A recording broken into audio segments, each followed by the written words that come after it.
Only a fool learns from his own mistakes. The wise man learns from the mistakes of others. अस्सलाम वालेकुम, welcome to agenda CSS. मैं हूं सक़लैन तजम्मल और आज हम बात करेंगे इंग्लिश प्रेसी के बारे में। और एक अदर इंग्लिश प्रेसी हम लेके आएंगे। प्रेसी 2022 की है एंड वी विल सी कि इसको किस तरह से करना था, या जो चीज़ें मैंने हाईलाइट की हुई हैं जो मुझे लगता है कि इसेंशियल कंपोनेंट्स हैं जिससे मेरी एक अच्छी प्रेसी बन सकती है, मैं उनको हाईलाइट करता गया था। And then I saw the precis that was attempted by the student, और जो उसमें मैंने फीडबैक दिया है वो भी आपके साथ शेयर करेंगे।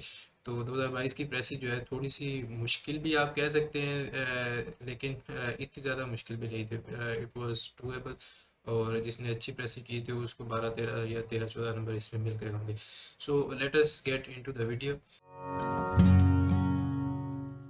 We have the fear, Presi 2022, the fear of human beings when faced with the mysteries of life and weakness by comparison with the vastness of nature created in them a need to communicate with the divine। ठीक है, तो एक तो cause fair of human beings है, और communication के बारे में हो गई ये प्रेसी। with the powers, superior powers which they believed regulated the universe and determined their own fates। Knowledge of wishes of the gods was always a sure guide for human behavior। ये पूरा जुमला मेरे लिए आई थिंक इम्पोर्टेंट था। और ये बात हो रही है जी एंशियंट ग्रीस की, तो मैंने उसको भी हाईलाइट कर दिया था। Precise nature of these wishes was decoded by the art of giving oracles. Oracles के ऊपर काफ़ी फोकस रहेगा। इसी तरह सूदसेयर्स का भी जिक्र आएगा इसमें। The soothsayers uttered their oraculia या oracles by interpreting flashes of lightning। तो डिफरेंट फिनोमेना को इंटरप्रेट करके वो उनकी गॉड्स की जो विशेस हैं उनको हमारे सामने रखते थे बेसिकली एंशिएंट ग्रीस में। और they might observe the direction in which the fire burn. तो उनकी ऑब्जर्वेशन से या फिर कुछ इंटरप्रिटेशन से कि जी फ्लैशेस ऑफ लाइटनिंग 2 हुए हैं, 3 हुए हैं, 4 हुए हैं, उससे गॉड का क्या मतलब है, या एक फ्लैश करने से उसने आपको वार्निंग दे दी है कि आइंदा ये हरकत ना करना। तो इस तरह की ये थोड़ी सी मेन पैराग्राफ है। And then we have which had just been sacrificed, sacrificial animal के बारे में भी है कि उसका बिहेवियर कैसा था। आया कि वो खुद चल के आल्टर की तरफ चला गया था, या फिर वो जिद कर रहा था कि मैंने नहीं जाना। तो that was also a sign for the oracles. Interpretation of dreams हो गया। इसी तरह फिर आगे आता है जी नोटेबल सूथसेयर्स के। उस ज़माने के जो नोटेबल सूथसेयर्स हैं एंशिएंट ग्रीस के, वो कौन कौन से थे? टायरेसियस, कैल्शियस, हेलेनस, एम्फियरस एंड कैसेंड्रा। लेकिन जो मेन है वो यहाँ पे आएगा हमें, आई थिंक जूस का जो था वो है Apollo. However, there were abundant instances in which the gods did not manifest themselves to the faithful in the forms of signs, but spoke directly to an intermediate। तो कई दफ़ा वो science नहीं देते थे बल्कि डायरेक्टली किसी इंटरमीडिएट के साथ बात करते थे। who for a short term was overcome by divine mania, कि जो अपनी जो नॉर्मल हालत है उसको खो के उसके ऊपर एक कब कभी तारी हो जाना, या इस तरह की जो है ना गैर इंसानी हालत आ जाती थी। और उससे हमें लगता था कि जी उस god is that god is directly speaking to this soothsayer और ओरेकल। तो ये भी चीज़ है। ये मैं इस पैराग्राफ के बारे में पढ़ रहा हूँ। I am not talking about Muslims और एनीथिंग, ये एंशिएंट ग्रीस की बात हो रही है। And transcended his own human essence। Here the prophet or more usually the prophetess, mostly वहाँ पे prophetess होती थी। और आपको पता है अगर आपने जेंडर स्टडीज़ वगैरह भी पढ़ी हुई है तो एंशिएंट ग्रीस जो है उसके अंदर आपको ये नज़र आता है कि वहाँ पे prophetess जो है वो ज़्यादा होती थी और उनकी बहुत ज़्यादा अहमियत थी। तो जो जेंडर स्टडीज़ के स्टूडेंट्स हैं वो अक्सर एंशिएंट ग्रीस के भी हवाला दे रहे होते हैं कि in older eras of Greece their prophetess in Greece, और गॉडेसेस का कॉन्सेप्ट था। तो उस वक्त वो सोसाइटी जो है वो इतनी ज़्यादा पैट्रियार्कल नहीं थी। entered a state of ecstasy etc practices of foreseeing the future। अच्छा Greek oracles की बात आ गई। each oracle was located within a properly organized sanctuary and was directly associated with one or other of the gods। तो एक जो oracle है वो अपनी एक sanctuary में रहती थी या रहता था, and was directly associated with one or the other of the gods। so वो किसी एक या दूसरे god के साथ associated था या थी। Apollo was the archetypal soothsayer for the archetype और for the Greeks. तो सबसे बड़ा जो soothsayer है वो है जी Apollo, the god who was responsible for conveying to mortals the decisions propounded by Zeus. तो जो सबसे बड़ा उनका गॉड माना जाता था वो Zeus था आई थिंक, और उसके जो पैगामात हैं उनको पहुंचाने के लिए जनाब आर्चीटाइप यानी कि सबसे बड़ा सूटसेयर हमारे पास मिलता है जी अपोलो, ठीक है.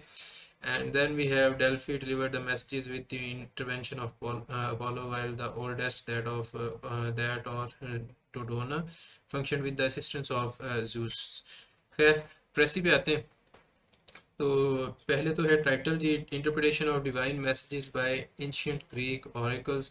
एक अच्छा टाइटल है. अगेन कुछ प्रेसेस ऐसी होती हैं कि जिनका टाइटल आपको एक आधे वर्ड का या दो तीन वर्ड्स में नहीं नज़र आता, तो वो थोड़ा सा लंबा भी हो सकता है, लेकिन आपने उसको क्लियर रखना होता है कि ये पूरे पैराग्राफ का जो खुलासा है वो इस एक जुमले के अंदर है. And this is a good title in my opinion. अच्छा, इसमें मैंने मार्क तो नहीं किया, but I would give it 11 out of 20. 11 इसलिए क्योंकि ये प्रेसी जो है इसमें थोड़ी बहुत गलतियाँ हैं, आपको यहाँ पे नीचे नज़र भी आ रही हैं, अभी हम इसको पढ़ते भी हैं. In ancient Greece, human beings had developed a desire to communicate with the divine powers who had control over their fates and the universe. ठीक है. The knowledge of divine wishes were considered. अच्छा, knowledge of divine wishes है तो फिर यहाँ पे हमारा जो की वर्ड है वो knowledge है और वो singular है, तो यहाँ पे were नहीं आना था, was आना था. Was considered true guide for their future actions. There were soothsayers who used to decode the natural signals sent by gods to the believers. ठीक है. Those natural signals that depicted divine wishes generally included thunders, lightning flashes, and various omens. However, many a times the divine powers had sent की बजाय would send अगर आप कर लेते हैं, क्योंकि हम इसको पास्ट टेंस, जिस पास्ट टेंस में लिख रहे हैं उसी के अंदर रखेंगे, और थोड़ा सा इसका जो सेंस है मेरे ख्याल में वो वुड सेंड से ज़्यादा बेहतर हमें मिलती है. Powers would send their messages through their prophets. ठीक है जी, यहाँ तक. फिर है जी, these were the practices of interpretation of divine messages conveyed through the oracles to the people. ये चीज़ अगेन जो है रिपीटेड है. ये ऊपर भी हमें यही मिलता है कि वो सूटसेस से या ऑरेकल्स के ज़रिए आपको जो मैसेजेस हैं वो आ रहे थे और वो उनको इंटरप्रेट करते थे. तो मेरे ख्याल में ये रिडंडेंट जुमला है, इसको ना लिखें. Also each oracle had a specific soothsayer. अच्छा, अगर आप देखते हैं तो ओरेकल का एक स्पेसिफिक गॉड के साथ ताल्लुक था. ठीक है. प्रैक्टिसेस ऑफ कहाँ गया, एक मिनट सिर्फ. Divine mania and decisions. Where each oracle was located and was directly associated with one or other of the gods. ठीक है. तो सूटसेयर और गॉड जो है वो डिफरेंट है, तो बेहतर है कि आप उसको जिस सेंस उसने बताया हुआ है तो उसी के अंदर रखें. ये जुमला गलत है, इसलिए अगेन यहाँ पे 10 कर देते हैं, बल्कि क्योंकि एक आपका की कंसेप्ट ही गलत हो गया. Apollo was one significant archetypal soothsayer who had the responsibility of conveying decisions made by Zeus to human beings. ठीक है. तो ये लास्ट इज फाइन, और वर्ड्स इन पैराग्राफ 350 थे, उसको कम करके इन्होंने 117 के अराउंड किया है, जो कि काफ़ी हद तक उसके इक्वल लेवल के, ऑलमोस्ट 1/3 है. 117 का 3 टाइम्स 351 हो जाएगा, तो इट इज़ गुड.